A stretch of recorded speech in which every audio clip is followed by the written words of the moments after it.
Am I the a-hole for breaking off my wedding because of my fiance's bachelor party? Me and my fiance have been together for 2 years. It was our wedding eve and I was having my bachelorette party and he was having his bachelor party. My bachelorette party was just a little thing with some of my girlfriends and family at my home with drinks that the family put together for me. On the other hand, my fiance's bachelor party was at a bar with a huge party, which is perfectly fine with me, but halfway into my party my friend runs up to me with a video of my fiance getting a lap dance from one of the girls there. Then she showed the next video. These were on Snapchat stories. The video was my fiance licking a mixed drink off of a girl's breast and another video of him making out with a girl and then another girl right after her. I was upset and confronted my fiance about it when he had gotten home the day of our wedding. He got all defensive and said it's what guys do on their bachelor party nights. It's the last night we have being single, babe. He was hungover and I was furious because I understand, but you don't just go making out with girls and licking drinks off their breast. I just decided to try to forget it and go on with the wedding until he was in the shower and his phone kept going off. We do have a rule where we don't go through each other's phones unless there's a reason and we have to let the other person know if we are going through them. I wasn't going to touch it, but it kept going off with people sending him photos on his phone from the night before, so I decided to look at the videos to see if I missed anything. It was photos of my fiancé in bed with 2 girls with no clothes. I turned his phone off, went in the bathroom and told him the wedding it off and I need time to process what has happened. He asked why and I said look at your phone and see. He then changed the whole subject and went insane over the searching phones rule. I told him boyfriends don't frick other girls just because it's their last night as not a husband. He cussed me out and then begged for me to keep the wedding on. I walked out and said no. It's been 2 days now and his family is upset with me because I called off the wedding too soon and ruined their son's day. Everyone who was at my bachelorette party is on my side saying it's his fault and he needs to realize he's in the wrong. Should I talk to him about it and reschedule the wedding? I do love him, but I'm not sure if this was a red flag that can lead into the future with him. Am I the a-hole? Am I the a-hole for telling my family how much my fiancé earns after years of them making fun of his job? My family is very well educated and full of professionals, including several doctors, surgeons, dentists, etc. I have a good career and make a good living. When I met my fiancé, he was at my house to supervise a roofing crew the insurance company hired to replace my damaged roof. I instantly fell for him when he pulled up in his truck and couldn't keep my eyes off of him for the rest of the day as he gave orders to his men. When we started dating, he was vague about his job and I just chalked it up to him being insecure about me having a better career. I didn't care about our income imbalance.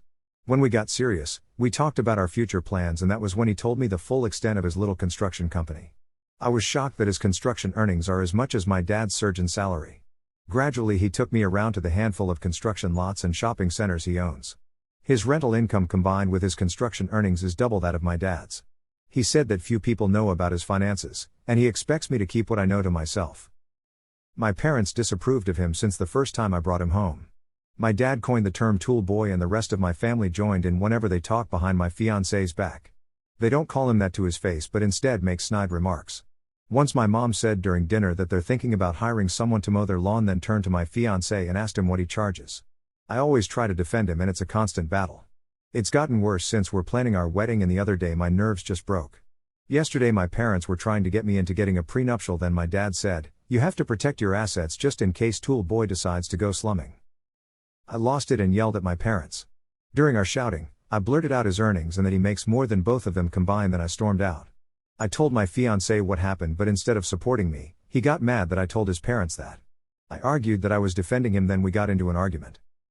My parents and family are mad at me for keeping secrets. My fiancé is mad at me for not keeping secrets. I'm stuck in the middle and don't know what to do. Boys don't cry, need advice.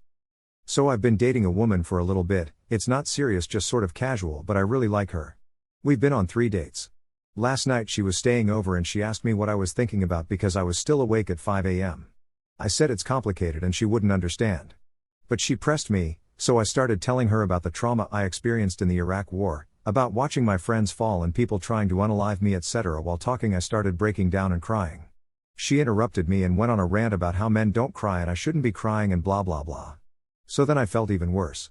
I really like this woman and I wanted to continue seeing where this relationship goes, but I don't know about how she reacted. I've been in psychotherapy for about 6 years and have been diagnosed with chronic post-traumatic stress disorder, and I don't know how I can move forward in a relationship with a woman if I can't process my trauma. What should I do? Am I the a-hole for inviting everyone to the barbecue/beach day except my sister-in-law, her kid and her husband because they eat all the food? I say this with a lot of hesitation, but my sister-in-law, her husband and their child are all severely obese. Both sister-in-law and her husband are over 300 pounds and their daughter, 12, is easily pushing 200. The type of people to buy a smoker and giant chest freezer for $3,000 plus but fail to pay their mortgage or taxes and ask the family to help them out, and when they are called out on it, it's met with a making sure my family is fed is my top priority. Not saying it shouldn't be a priority, but when you're feeding 3 people enough food for 10 people a day, it's absolutely an issue. Last year we extended the invite to them twice, and both times they ate food so quickly that a lot of people didn't even know there was food available. I vividly remember them putting 3 hamburgers, 4 hot dogs and damn near half a container of pasta salad on their plates and still going up for seconds and thirds. I wish I were kidding, but I'm not. The next time around, I bought more food and they ended up taking all the leftovers without even asking and without anyone's knowledge until after the fact, when my kids wanted more food and everything was taken, dish and all, and they had been the only ones who left. So this year I didn't invite them.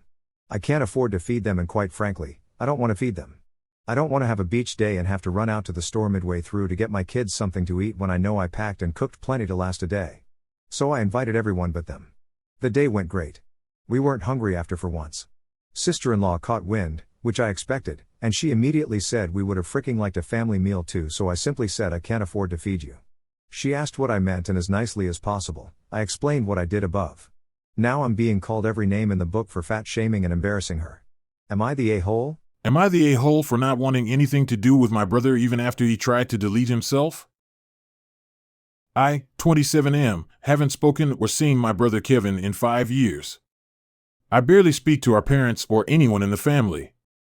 When I was 22 and Kevin was 25, I found out that my girlfriend of 3 years was having an affair with Kevin. I broke up with her and moved back into my parents' place, showing my parents the proof of the affair. After a month of ignoring Kevin's attempt to reach out and being cold when he would come around to apologize, my parents told me it was time to forgive him. They even went as far to stage an intervention with my ex, Kevin, and extended family to give me reasons why I should forgive them, especially Kevin. All this did was hurt me more. I told him what they did was unforgivable, especially when it came to Kevin, because he was my brother. I looked up to him. I would have done anything for him. We were really close, and he betrayed me in the worst way. A couple of months after that, I got the chance to get far away from them and took it. I went no contact with Kevin and my parents. For the last couple of months, I've been in contact with a cousin because my grandmother has been having health issues, and it got worse, so I went back to visit her in the hospital. On the way out, I unfortunately ran into Kevin. He wanted to talk, but I pretended I didn't know him, and he started to cry saying he was sorry and he wanted to have a relationship. I told him he must have me mistaken for someone else and left. My cousin then called me later saying Kevin has a really bad mental breakdown about what happened. Apparently, ever since I cut contact with him, his mental health has declined a lot. Then my parents called me and begged me to see Kevin, that being there for him would give him a peace of mind. They pressured my cousin into giving them my number. I told them I wasn't going to do that. Mom started crying, saying she wanted her family back, that she wanted her sons being close again. I told her that Kevin, her, and Dad ruined that I didn't care about them anymore. My dad then asked if we all sat down, talked, and apologized for all the hurt we caused each other, that things could be the way they were before. I said I didn't want to talk and I have nothing to apologize for. The next day, my dad called and I could tell he was crying. He said Kevin tried downing a bunch of pills. Apparently, they told Kevin what I said and it pushed him over the edge. My parents found him in time and now he's in the hospital. They think I can make his mental health better if I just have a relationship with him again, but I don't want one. I don't feel it's fair to put his mental health on me. I don't even know how I would even help him when every time I think of him all I feel is rage, hurt, and betrayal. He's my brother, but I just don't want nothing to do with him.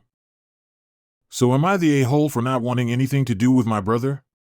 Am I the a-hole? My 28M wife, 27F, wants to take my vehicle to get botox after she lied to me about it. A year ago, my wife went out and got lip injections after I asked her not to and was upset because it's not something I like at all in a woman. She lied about what she was doing and did it anyway. Then a few months after that, she went and got Botox for her forehead and nose. This is after we talked about lying about the lip injections and how I hate these kinds of things on women.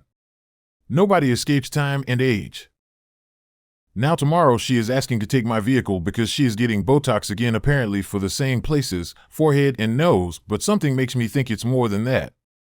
I denied her my vehicle because I feel I would be enabling her behaviors, and I also do not approve or condone what she's doing. She seems to think I'm a complete a-hole because of this. So am I the a-hole?